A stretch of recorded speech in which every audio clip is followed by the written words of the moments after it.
ayun po yung fresh po tayo lahat. Diba? At buhay na buhay. Pagka umaga. Ayan po.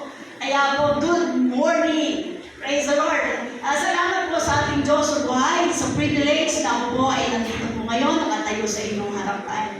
And praise God. Salamat po dun sa mga narinig na po natin na unang na binahagi po sa atin.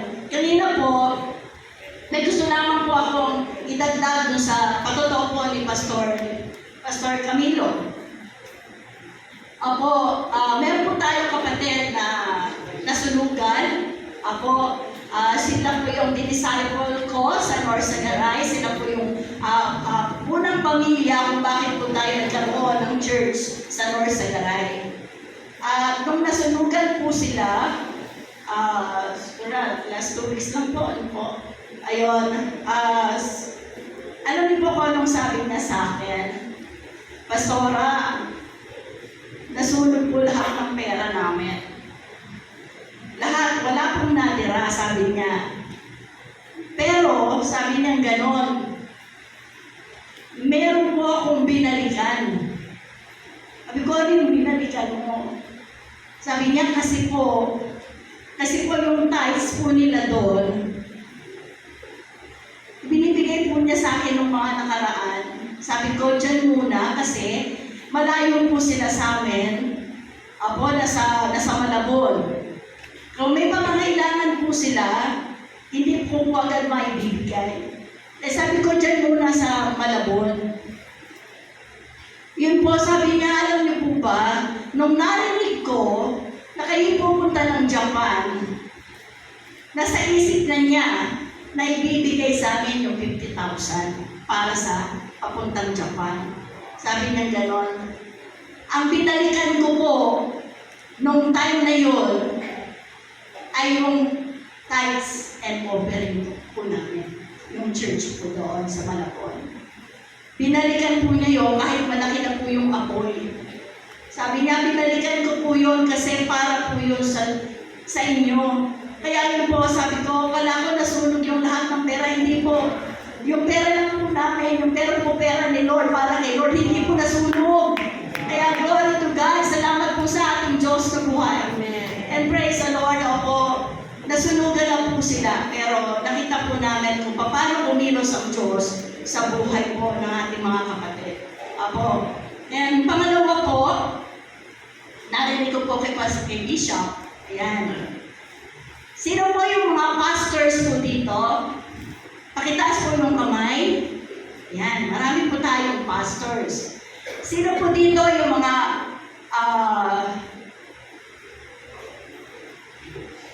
hindi po, mga pastora, lady pastor. Sino po dito yung mga lady pastor? Hindi po, meron po doon. Sino po dito yung mga pastor's wife? Pastor's wife. Yan, meron po mga pastor's wife. Sino po dito yung mga pastor's kid and missionary kids? Okay, ito po sa dulo. Ayan, meron po tayong mga pastor's kid and missionary kids. Alam niyo po, ako ay kabilang po sa isang society. Ako, PWLP Society. Ako, yan po isa pong Pilipinas. Pastor's Wife, Lady Pastors, Pastor's Kid and Missionary Kids Society.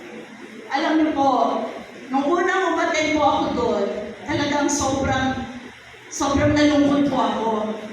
Sobrang kalungkutan. Sabi ko, meron palang ganun? Meron palang ganun? Sabi ko, bakit kaya? Ano kaya yung meron? Totoo po yung sinabi ni Bishop. Mga pastors, ako na meron po silang mga another woman. Lalo na po yung kanilang worship leader. Narinig ko po yun doon. Sabi ko, meron palang ganon. And meron din mga pastors na sabi ko, hindi ko matanggap ng kalooban ko. Nung narinig ko po yun, na meron pong pastors na nang-rape ng kanilang member, even yung kanilang family. Talaga po sobrang nabagbag po yung damdamin ko nung narinig ko po yun. At meron po mga pastor's kid. Opo, mga pastor's kid. Ito po yung mga patotoo po nila doon. Ang dami po nila kasi buong Pilipinas po yan eh.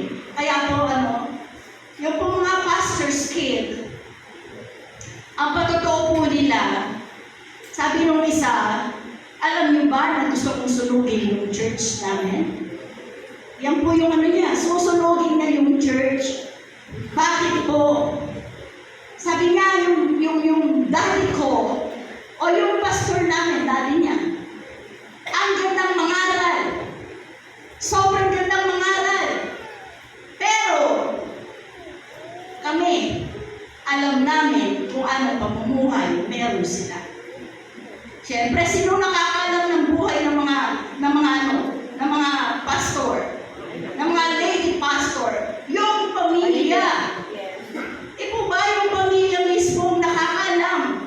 Hindi alam yun ng mga miyembro, pero alam ng kanilang mga pamilya. Tapos po, meron pong isang pastor's kid. Opo, pinalayas po siya ng kanyang amang pastor at ng nanay niyang pastora. Pinalayas po talaga siya. Alam niyo po kung anong nangyari? Opo, kasi nakagawa siya ng kasalanan, pero pinalayas. Pero alam niyo po, anak pa rin po yan na dapat po nating ingatan. Lumayas po siya. Pumunta po siya sa kanyang tito. Opo, uncle po niya yun. Pero nirate siya ng kanyang uncle. Lalaki. Kaya po alam niyo ba kung bakit maraming sabi bakla? Maraming tomboy because they are abused. Opo, tanongin niyo po. Kaya alam niyo po, pag tinanong ko, bakit kayo naging bakla? Kasi inabuso po.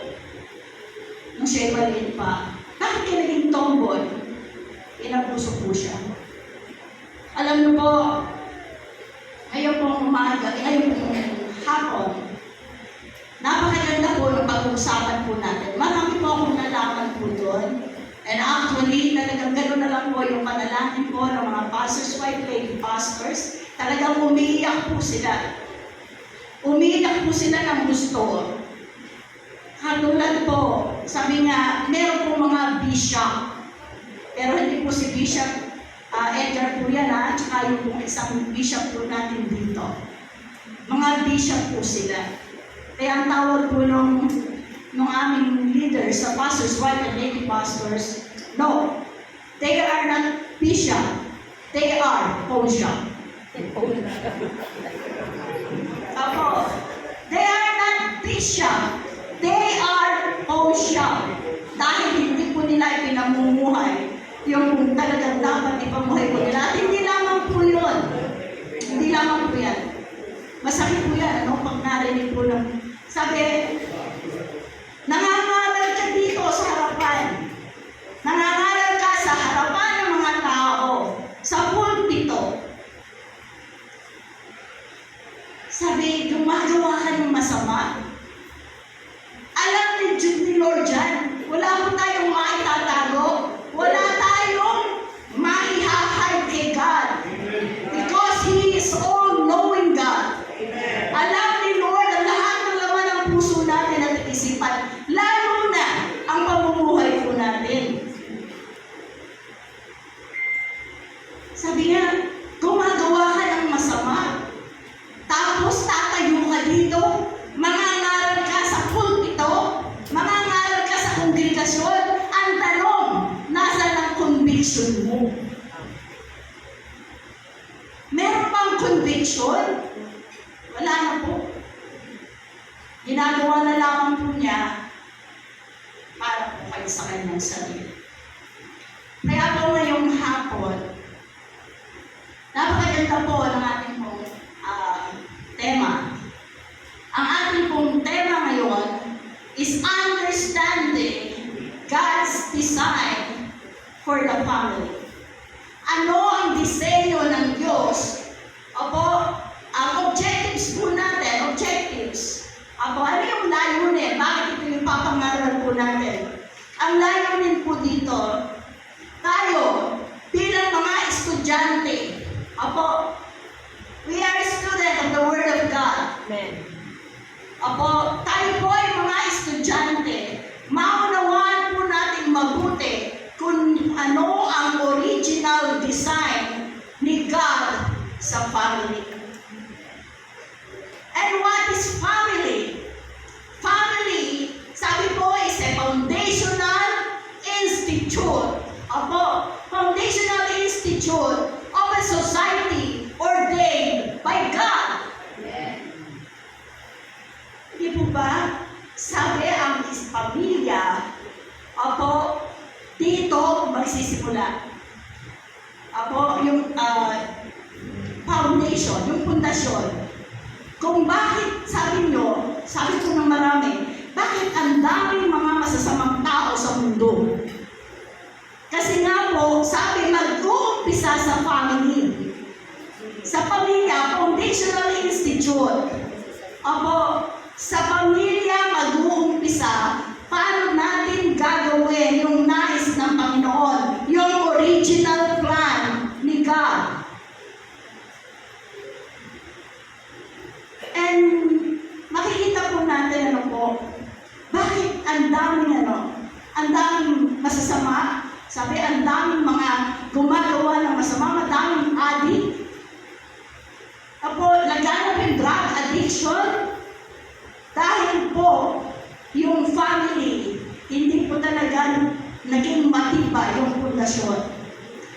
Walang matibay na pundasyon sa pamilya. Hindi nila na-train yung kanilang anak. Alam niyo po kami na nakasap po si Pastora Joyce. Ay natuwa po ako. Bakit po? Ito pong church nito, sabi niya, ay minana niya sa kanyang father. Minana niya sa kanyang ama. At ang ginawa ng kanyang ama, trinain po si Pastora Joyce para siya ang magmamana nitong church po na to. And that is the design. Yan po ang design ng Diyos para sa ating pamilya. Kung tayo po ay mga mananampalataya, kung tayo po ay na-born again,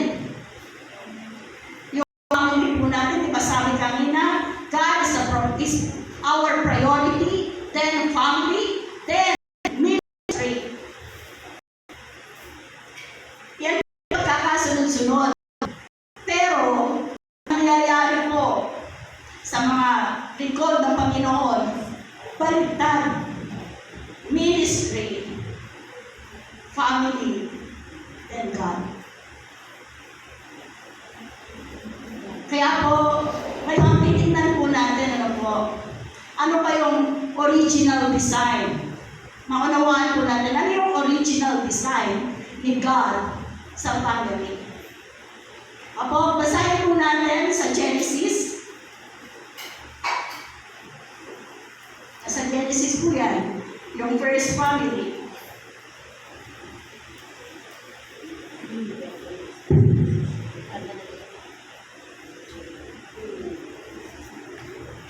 Yan po. Praise the Lord. Sabi po sa Genesis 1:27 verse 28, so God created man in His own image. In the image of God, He created him. Male and female, He created them.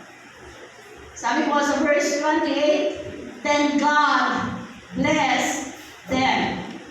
And God said to them, be fruitful and multiply. Be fruitful and multiply.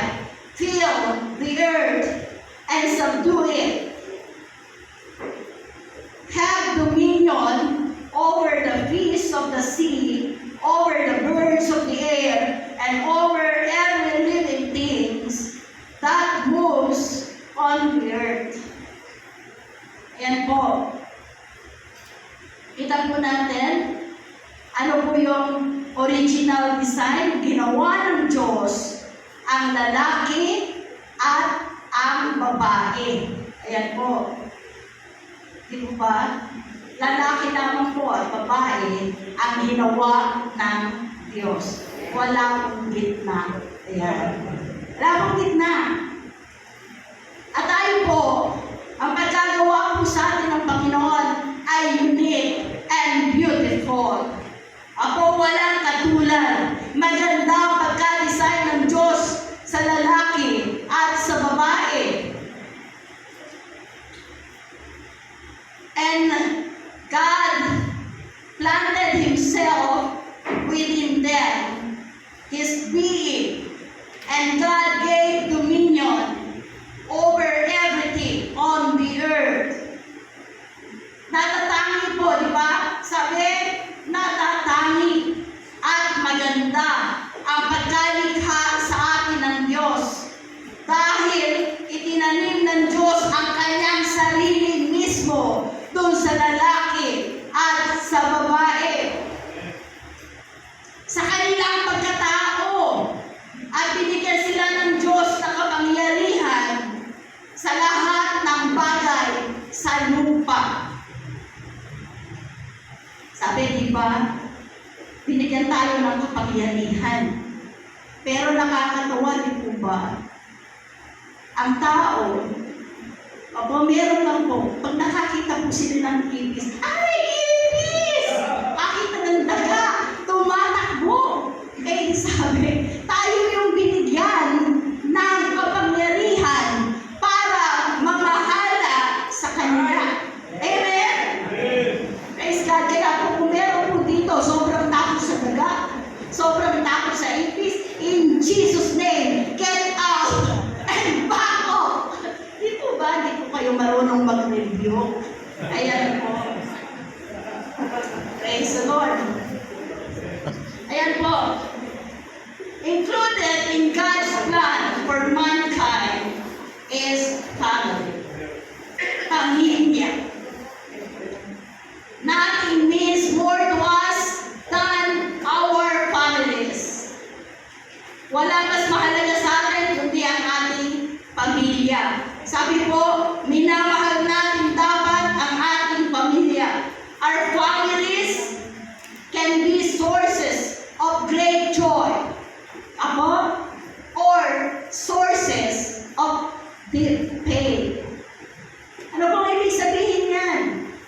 Na ating pong pamilya, maaaring magmulan ng malaking kagalakan kung maganda ang relasyon mo sa iyong asawa at sa iyong mga anak. Maligaya, di po ba? Pero kung hindi maganda ang relasyon mo sa iyong pamilya, ano po? Pagmumulan po ito ng matinding kalungkutan o sakit. Kaya nga po, sabi natin kanina, kung ang pundasyon natin ay ang pamilya, dyan po siya mag-uumpisa. At naturuan po natin ang ating mga asawa, nagtutulungan, ang ating mga anak, naturuan natin ang salita ng Diyos. Naging maganda ang relasyon nila sa iyong pamilya, sa ating Diyos na buhay. Sabi po, kahit nagkaroon ng problema, ngayon po, nagkaroon ng problema sa pamilya, nagkakahiwa-hiwalay na po. Lumalayas. Kaya marami po napapahamak yung mga anak. Ayun po, ang ating pong pamilya, they can be refuge or heavens of refuge or prisons of terror. Bakit po?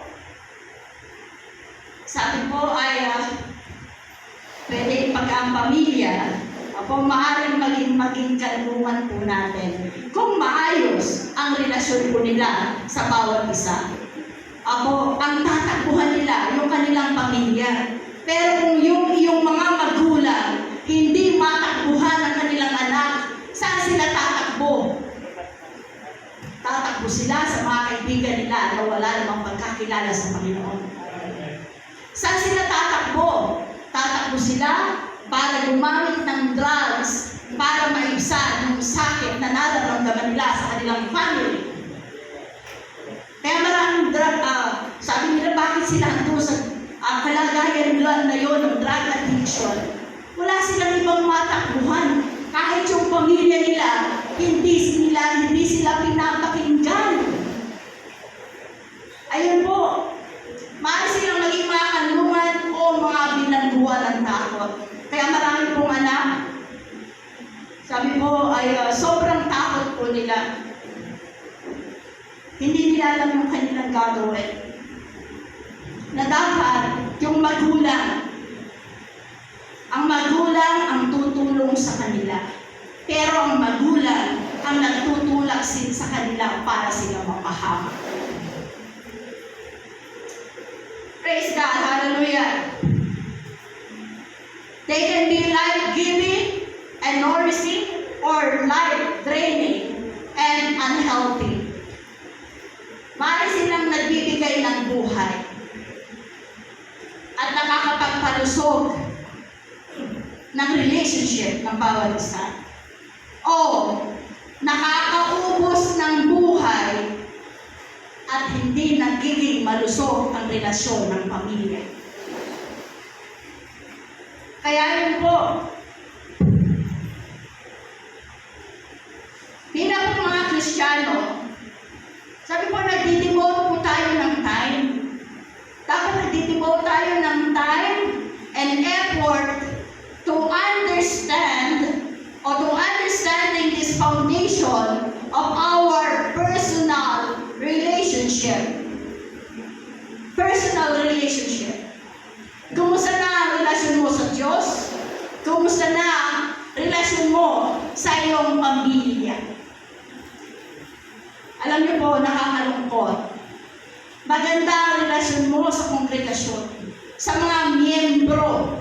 Pero, hindi maganda ang relasyon mo sa iyong pamilya, sa iyong mga anak. And we can't hide that. Hindi natin maitatago yan. Alam ni Lord yan. Alam niyo po, nagkaroon po ng feeding program yung pong isang church. Then po, ang daming kabataan, ang daming bata. Pero, yung pong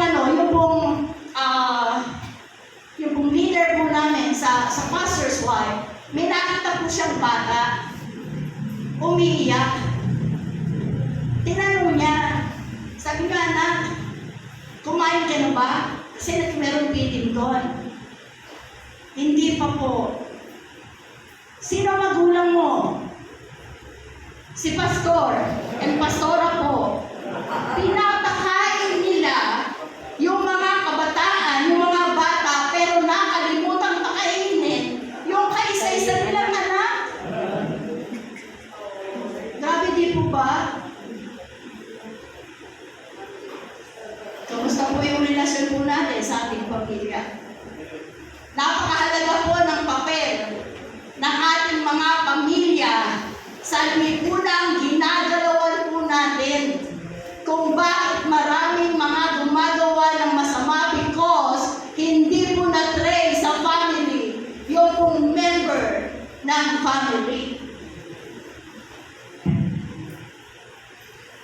When the family is strong, kapag ang pamilya matatag, its member have a firm foundation from which to explore their individuality and place in God's kingdom.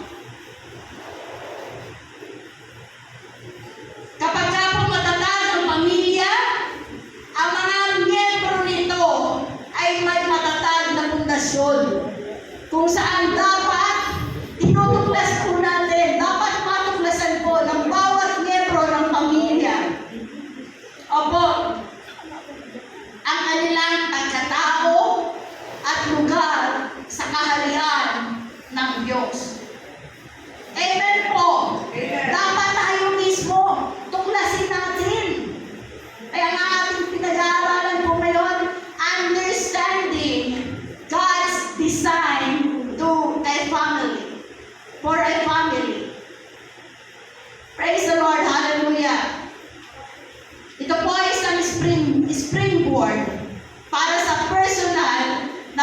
pag-unlad at pakikinahog po sa mga bagay na ukol po sa Diyos.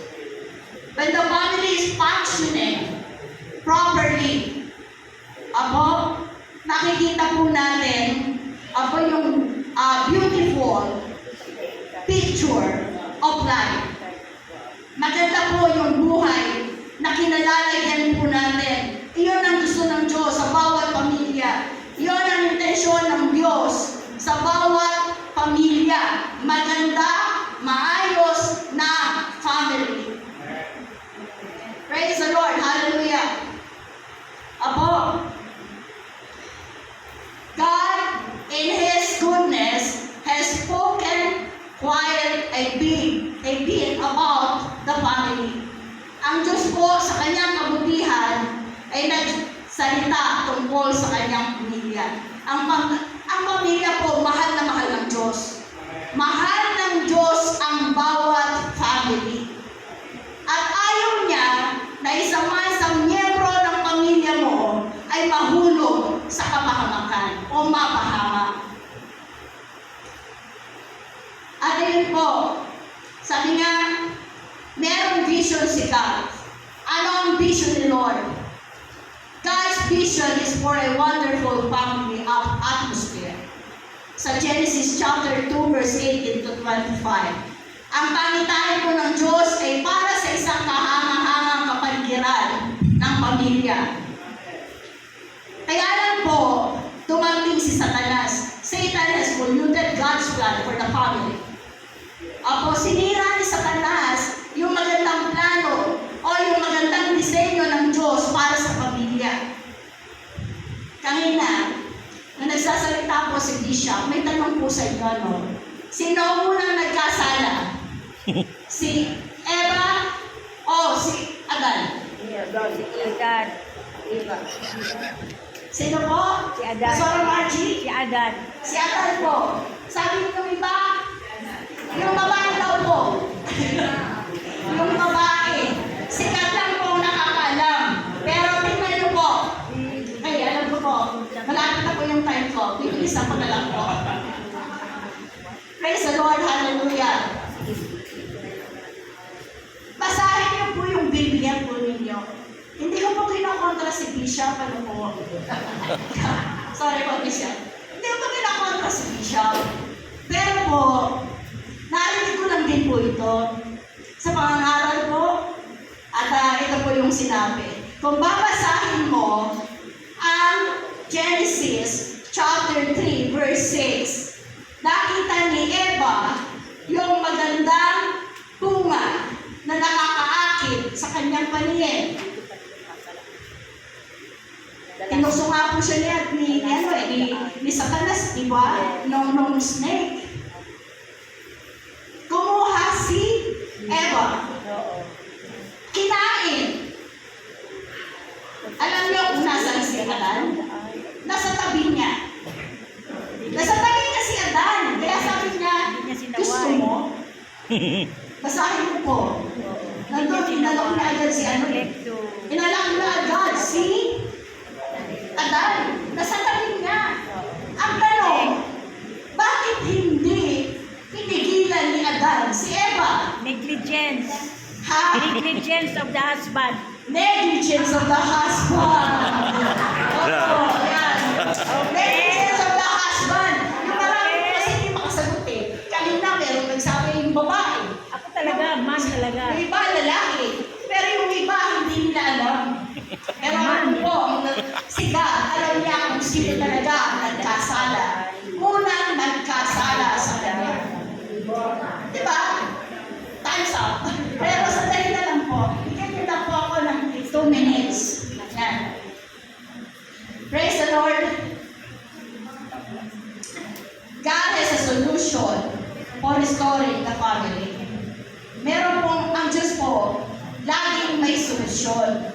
Sa mga tao, pagka nagkaroon ng problema, sa kanila walang solusyon. Pero si God, pagka nagkaroon ng problema ang isang pamilya, merong laging solusyon.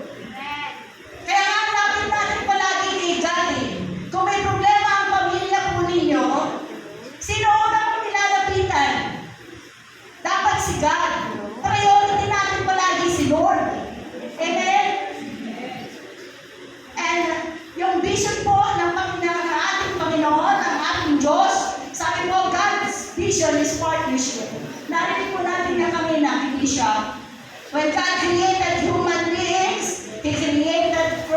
a male and a female. At tingnan po natin, the word used for help me means someone is standing opposite as a counterpart. Counterpart. Yung babae, nung ginawa ni Lord, sabi niya, saan ba kinuha? O saan nilikha si Eva? Saan nilikha si Eva? Di ba kaya naman ni God na gumawa ng isang babae sa pamamagitan ng alabok? Pero, hindi niya ginawa yun. Kanino nanggaling o paano na nalikha si Eva? Kadyang, galing sa Sa kadyang. pamamagitan ng Kadyang. tadyan o ribs. Kadyang. Alam niyo po, minsan tinatanong po ako eh. Saan pa yung tadyan? Ang sagot po nila, dito daw po. No. Ang tadyan po ay dito. Meron po tayong ribs. Ako. Di ba masarap yung spare ribs? Masarap yung spare ribs. Pero alam niyo po, nung kinuha ni Lord yung paggawa po niya kay Eva. Bakit po? Dahil mahal, dahil yun po yung gusto iparating po ng God. Ang babae, kinuha sa tadyan ng lalaki para mahalin. Kanina natin po natin kay Bishop, hindi para tapak-tapakan o maging doormat. Doormat po is pahiran ng paa at tapakan. Hindi po dapat tinatapakan ang babae. Amen! Marami pong sumasagot ang amen. Praise God. Hallelujah. Pantay lang po tayo, mahal ni God ang bawat babae. Kaya lang po, alam niyo po, nakakalungkot. Kasi nga po, kasama po ako dyan sa din nga po sa society. At yung mga pastor's wife, nagkakaroon po kami ng Bible quiz bago po mag-umpisa. Pero niyo po, pastor's wife, tinanong kung sino ang asawa ni Abraham. Sino ang asawa ni Abraham? Sarah. Pero ang sagot niya si Paraon. Hindi Wala po nabasa ng siyang Bible. kaalam-alam sa Biblia. Hindi po siya nag-aaral ng salita ng Diyos. Pero niyo po, layo ng sagot. Sino ang asawa ni Abraham? Si Paraon. At ang dami po, mga pastor's wife po yan na tinitrain. Pero yun po, asawa ka ng pastor, hindi ka nagbabasa ng Biblia, paano mo aalagaan yung mga anak mo? Paano mo siya ilalapit kay God kung wala kang kaalam-alam sa salita ng Diyos? And praise God, hallelujah. Ayan po. Kita po natin, in other words, God created Eve, the woman, not as a doormat, but as a counterpart. So, ano pong gagawin po natin? Ang dalawang tao, lalaki at babae, who perfectly made by God, dapat po, nag-complement po tayo to each other. Compliment. Ano po yung compliment? Ano po yung compliment? Word of Hindi affirmation. po ba? Dapat po, pinupunaan po natin ang kakulangan ng ating asawa. Hindi po natin siya hinahatak pababa. Kung ano ang kakulangan ng iyong asawa, dapat ikaw ang magpupuno. Amen? Ayun po. Dapat po, ikaw yung magdadagdag kung meron kulang sa kanya. Kung kulang siya ng wisdom, edi turuan mo. Amen? Ayun po. Sabi po, compliment each other. Nandun po yung pag-appreciate them, respect each other. Opo. Malapit ako. Ako po si Terpo dito. Respect each other. Yung respeto po, ito po yung kulang talaga sa mag-asawa. Kapag po, meron kakulangan o merong problema yung babae o may problema yung lalaki. Sabi nga, nasa yung respeto. Ako, ito yung makikita natin kung bakit yung mga anak, walang respeto sa magulang kasi hindi nakita sa kanilang magulang yung respeto sa isa't isa. Nakuha niyo po? Walang respeto ang mga anak sa mga magulang dahil wala silang nakitang respeto sa bawat isa. And praise God, hallelujah. Ano pa po? Thankful to each other. Dapat po, nagpapasalamat tayo palagi sa isa't isa. Sa asawa mo, kung meron siyang ginawang maganda, thank you. Appreciate. Kung meron naman po siyang ginawa na parang hindi mo nagustuhan, kunyari po, nagluto siya, na sobrang alat. Eh, kita mo po yung magagalit ka ba? Papagalitan mo ba yung asawa mo? May nagawa ko yan eh. May narinig ko ako na patotoo.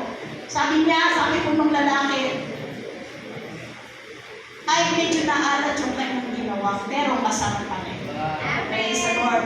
Hallelujah. Thank you pa rin sa asawa ko. Then, pangapat, excited about their differences. Ang mag-asawa, na naging mag-asawa, lagi silang may Hindi po ba, na naging asawa mo siya, may pagkakaiba po siya, may differences po kayo.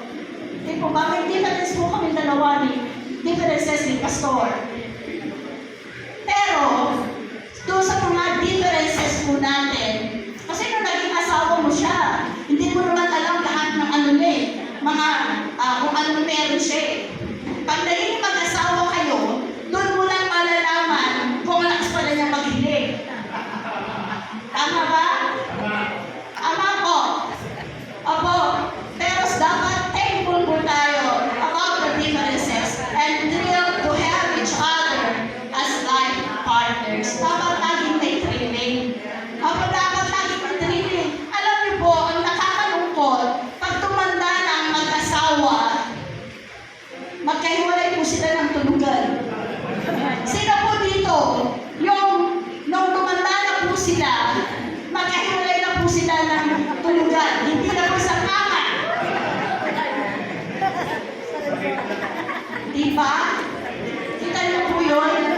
Asawa mo pa rin po siya. At maramdaman po niya yung pagmamahal mo bilang asawa. Hindi ko tumanda na siya, nakinig pala yung mukha niya. Apo, tumanda na siya. Oo, gudugod na. Iiwanan mo na siya. Praise God, hallelujah. Maraming salamat po, tayo po ay manalangin. Our Father in heaven, and thank you very much for today. Maraming salamat po sa hapon po na to. We thank you, Lord, hallelujah. We know, Lord God, and alam ko din po, Panginoon, it's not me. It's you, Lord God, Amen. na nais magsalita sa komunikasyon today. Yes, Lord. Opo, Lord, and I know, Lord God, that apart from you, I can do nothing. May gusto kang iparating sa bawat sa amin. Gusto po namin na maging maganda ang society po namin, maging maayos. Then, umpisahan po namin sa aming pamilya. Turuan po namin sila. Makita po sa amin, Panginoon, Opo, Panginoon, yung wamis mo. Katulad ni Eva at ni Adan, sabi, ginawa sila sa wamis mo. Pero nagkasala pa rin po sila. Kami, Panginoon, sabi, we're not perfect, but we aim for maturity. Thank you, Father God. Maraming salamat po sa bawat isa na narito. Thank you, God. Ito po ang aming sabot na langin na may papulit pasalamat. In Jesus' name, Amen and Amen.